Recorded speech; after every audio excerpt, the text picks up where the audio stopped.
All right. So that's it for the Blair Witch franchise. Hope you enjoyed that. Now let's get to our bonus reviews, which is the Unfriended horror franchise.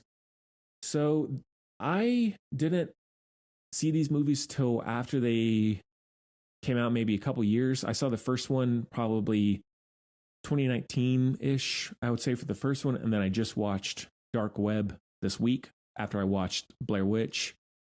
It's a pretty underrated series, in my opinion. Like I said, it in some ways maybe wasn't the first, but at least was one of the first, if I'm not mistaken, to do films entirely from the computer point of view. In both of these movies, you never cut away from the computer. It's all FaceTime, web browsers, text message or direct message, Windows, all that stuff. And for me, with how it's done in these two movies, it's pretty well done. Like, I was really surprised, as I think many people were, when this first came out and that idea was revealed. I think people were thinking, this is going to suck. This is so stupid. And in some ways, that's what made me think of Blair Witch, where it's all right, here, let's make this documentary in this way and have this lost footage. And I'm sure there were plenty of people who were disregarding it at first. And while this is nowhere near as influential or as big as Blair Witch, it's still in some ways set a new kind of style in filmmaking in terms of horror, found footage, Blumhouse-esque films. And so I'm excited to talk about these. So let's get into Unfriended. This one came out in 2014.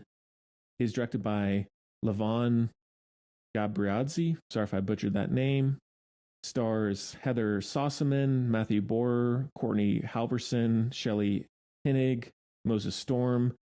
And the synopsis is a group of online chat room friends find themselves haunted by a mysterious supernatural force using the account of their dead friend. And as I mentioned, the entire movie, it starts with the computer screen popping up, and that's where the entire movie is. You're never cutting away into the rooms where the computers are. You're never doing anything else other than seeing what's happening via those computer cameras. And there is, you would think this is going to be so repetitive, so bland, so lame. And in both of these movies, it's very creative, very immersive, weirdly, and very compelling, which I never thought it would be. And I am excited to see more movies do this if they can pull it off well. And I know a couple have mimicked it in some ways, but when I first saw it, I really enjoyed it. Didn't think it was a masterpiece or anything like that, but I thought it was quite solid, very enjoyable, very entertaining, had some good horror and scares and all of that. And does in some ways, I think the second one is better at this, but it does bring true the horrors or the mysteries of the internet and digital media and people mimicking other people and accounts and all that and hacking. The main issue with me in comparison to the second one is the second one is way more unsettling and horrifying and disturbing, because in this one, the main faux crux of the movie is like a supernatural kind of poltergeist thing. It's not a real person as it is in the second one, spoiler. So while this movie is entertaining and I like the idea of these friends having to suddenly deal with this mysterious apparatus online, presence online, it just doesn't hit home as hard as the second one does, because by the end you're like, all right, well, that was a supernatural thing doing all of this basically. And so that makes it seem a little bit more goofy, not as grounded and not as relatable. But for low budget horror movies for Blumhouse Films, it's pretty well done still. It's entertaining. It's got some good chills and suspense. There's some good kills, like with the person putting his head or his like neck in the blender. Like that's a really good moment.